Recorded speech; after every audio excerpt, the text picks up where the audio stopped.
चलिए question number 9 कह रहा है हमारा 60 मीटर ऊंची किसी पहाड़ की चोटी से किसी मीनार की चोटी और उसके आधार का अनुमान कोण 30 अंश और 60 अंश देखी गई। तो जरा ध्यान दीजिए, कह रहा है मीनार की हाइट ज्ञात कीजिए। क्या कह रहा है? मीनार की हाइट ज्ञात कीजिए। जरा ध्यान दीजिएगा यहाँ पे, तो हो जाएगा, कह रहा है 60 मीटर ऊंची पहाड़, ये हमारा 60 मीटर ऊंचा पहाड़ है, ठीक है।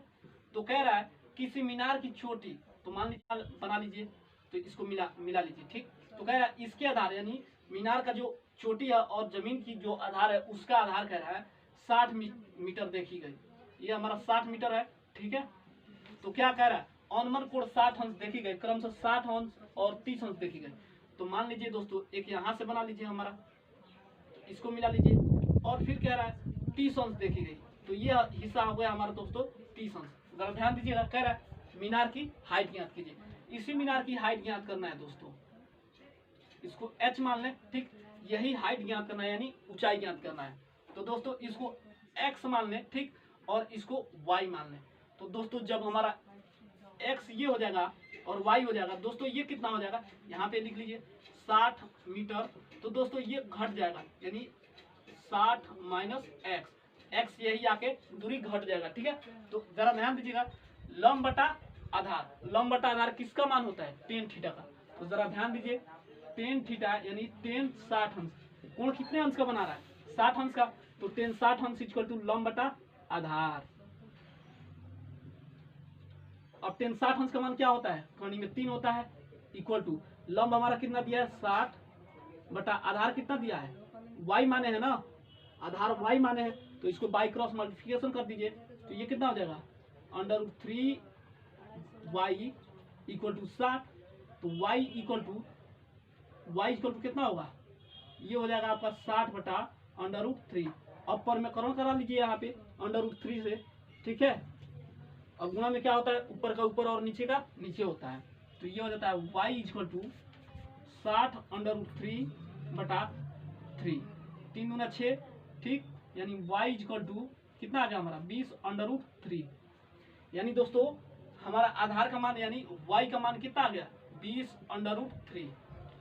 जरा ध्यान दीजिएगा, अब कह रहा है 60 माइनस x इक्वल टू 30 अंश का कोण बना रहा है, ठीक है। तो जरा ध्यान दीजिए, तो ये हो जाता है हमारा, और tan 30 अंश का लीजिए, tan 30 अंश, ठीक है, इक्वल टू लंब बटा आधार होता है, लंब बटा आधार।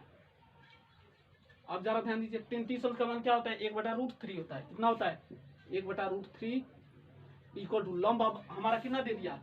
लंब तो हमारा ये हो गया, सॉरी, लंब हमारा 60 माइनस एक्स है, 60 माइनस एक्स, और आधार y का मान कितना है? 20 √3। कितना आया है? 20 √3। और बाई क्रॉस मल्टीप्लिकेशन कर दीजिए, तो ये हो जाता है 20 √3 इक्वल टू, ये कितना होगा? ये हो जाता है √3 इंटू 60 माइनस एक्स होएगा। चलिए ध्यान दीजिए, अब इसको इधर लाइए, तो ये हो जाता है आपका √3 इंटू 60 माइनस एक्स, ये इधर लाइए, इक्वल टू 20 √3, ठीक है।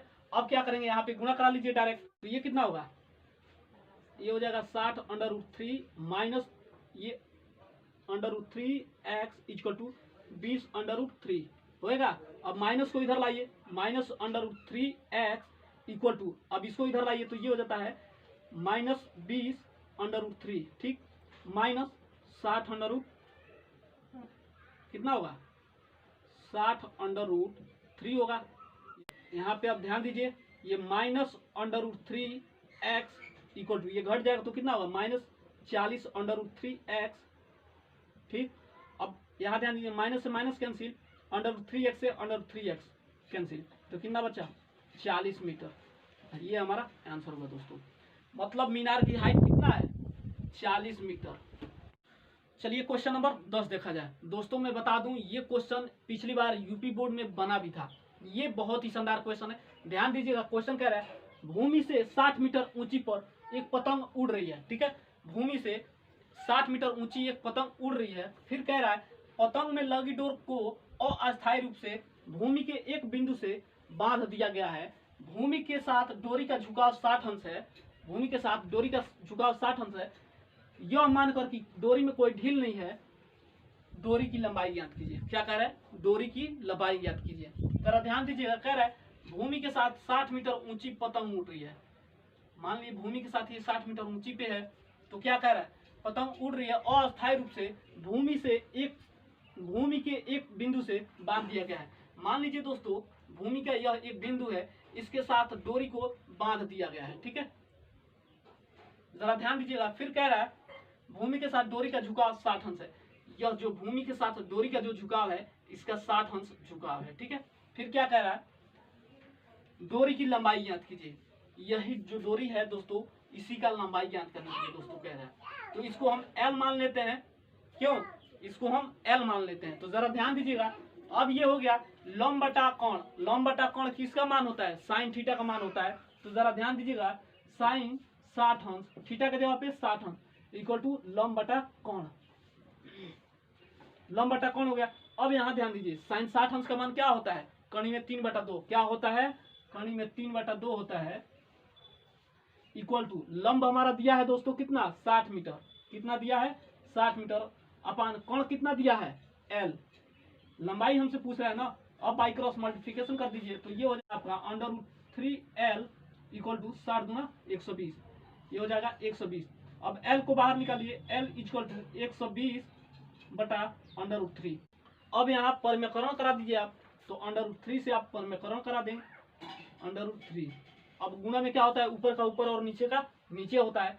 तो L इक्वल टू 120 √3, ये 3 हो जाएगा। ठीक है, अब ये काटिए, कितने बार में कट रहा है, 4 3 12 यानी 40 बार में कट रहा है। तो L इक्वल टू 40 √3, ये हमारा आंसर है। डोरी की लंबाई दोस्तों कितनी है, 40 √3। डोरी की लंबाई है 40 √3, ये हमारा आंसर हुआ। तो चलिए क्वेश्चन नंबर 11 देखा जाए। ध्यान दीजिएगा, ये भी क्वेश्चन बहुत ही शानदार है। जैसे क्वेश्चन नंबर 10 है वैसे ही 11 है। ठीक है, ध्यान दीजिए। कह रहा है एक हवाई जहाज से किसी सड़क पर एक ही ओर स्थित दो गांव के अनुमान कोण 45 और 60 अंश देखी गई। ठीक है, ध्यान दीजिए। यदि गांव के बीच की दूरी 2 किलोमीटर हो तो जहाज की हाइट ज्ञात कीजिए, जहाज की ऊंचाई ज्ञात कीजिए। जरा ध्यान दीजिएगा, एक हवाई जहाज से, ध्यान दीजिए इधर, एक हवाई जहाज से, ठीक है, किसी एक ही सड़क पे, मान लीजिए हमारा सड़क है, किसी एक ही सड़क पे एक ही और दो गांव के स्थित अनुमान कोण 45 और 60 अंश देखी गई। अनुमान ऊपर होता है दोस्तों, ऊपर से नीचे की ओर जो देखते हैं वो अनुमान होता है, और नीचे से ऊपर जो देखते हैं वो उन्नयन कोण होता है। ठीक है, जरा ध्यान दीजिए, दो गांवों के बीच की दूरी, ठीक है, तो 45 और 60 अंश देखी गई। तो मान लीजिए हमारा अनुमान कोण 45 और 60 अंश देखी गई, यह है 45 अंश, यह है 60 अंश। ठीक है, अब हमसे क्या कह रहा है, अनुमान कोण 45 और 60 अंश देखे गए। यदि गांव के बीच की दूरी 2 किलोमीटर हो, यह हमारा गांव है, ठीक है, इसके बीच की दूरी 2 किलोमीटर हो तो इसकी हाइट ज्ञात कीजिए। क्या कह रहा है, जहाज की ऊंचाई ज्ञात कीजिए। ठीक है, जरा ध्यान दीजिएगा, जब ये 2 किलोमीटर है तो दोस्तों इसको हम x मान लेते हैं। क्यों, लंब बटा आधार, लंब बटा आधार किसका मान होता है, टेन थीटा का, टेन 60 अंश, थीटा के जगह पे 60 अंश। तो जरा ध्यान दीजिए, टेन 60 अंश इक्वल टू क्या होता है, लंब बटा आधार होता है। टेन 60 अंश का मान √3 होता है, इक्वल टू लंब, अब देखेंगे कितना है, लंब हमारा h माने है ना, हाइट h माने है। ठीक है, तो h अपान आधार कितना है हमारा x। ठीक है, x। अब हर एक लेके बाई क्रॉस मल्टीप्लिकेशन करता है, ये हो जाएगा आपका h इक्वल टू √3x। ठीक है, अब x को इधर लाइए, x इक्वल टू ये कितना हुआ है, h अपान √3, इक्वेशन नंबर 1। ठीक है, इक्वेशन नंबर 1। अब जरा ध्यान दीजिए, अब कह रहा है दो गांव के बीच की दूरी 2 किलोमीटर देखी है। ठीक है, ये हमारा गांव है, इसकी बीच की दूरी 2 किलोमीटर। जब ये x है दोस्तों और ये जब दो जुटेगा तो कितना होगा, x + 2 होगा। जरा ध्यान दीजिएगा, तो हमारा लंब और आधार, तो टेन 45 अंश। ठीक है, टेन 45 अंश लंब बटा आधार। तो लंब हमारा कितना दिया है, h, यानी हाइट हमारा दिया है h, और आधार कितना दिया है, x + 2। यहाँ डायरेक्ट लिख लीजिए x + 2। ठीक है, अब यहाँ ध्यान दीजिए x + 2। अब जरा ध्यान दीजिए, टेन 45 अंश का मान क्या होता है, 1 होता है। कितना होता है, 1 होता है। तो 1 equal to h upon x + 2। अब बाई क्रॉस मल्टीप्लिकेशन कर दीजिए, तो ये हो जाएगा h equal to x plus 2, तो x को इधर लाइए, x equal to h minus 2, equation number 2। अब लिखेंगे दोस्तों समीकरण 1 व समीकरण 2 में रखने पे, ठीक है। देखिए समीकरण नंबर 2 ले लीजिए, h माइनस 2 इक्वल टू समीकरण number 1 h upon under root 3। अब हर लेके बाई क्रॉस मल्टीप्लिकेशन कीजिए तो ये कितना होगा, h अंडर रूट 3 माइनस 2 कोणी में 3 इक्वल टू h को इधर लाइए तो ये हो जाता है h minus h under root 3 और माइनस 2 अंडर रूट 3। अब दोस्तों इसमें कॉमन क्या दिखाई दे रहा है, अगर h कॉमन लेते हैं, क्योंकि इधर भी h है और इधर भी h है, h कॉमन लेंगे हम तो कितना बच जाएगा, 1 minus under root 3 minus 2 under root 3, ठीक है। अब जरा ध्यान दीजिए, अब ये h equal to minus 2 under root 3 अपान ये माइनस है दोस्तों, इधर आएगा चिन्ह परिवर्तन हो जाएगा तो ये कितना होगा, अंडर रूट 3 प्लस 1, ठीक है। अब जरा ध्यान दीजिए, माइनस से माइनस कैंसिल होगा तो कितना बचेगा, h equal to 2 under root 3 upon under root 3 plus 1। अब दोस्तों हम परमेकरण करा देंगे यहाँ पे, तो परमेकरण कराइए, under root 3 minus 1 upon under root 3 minus 1।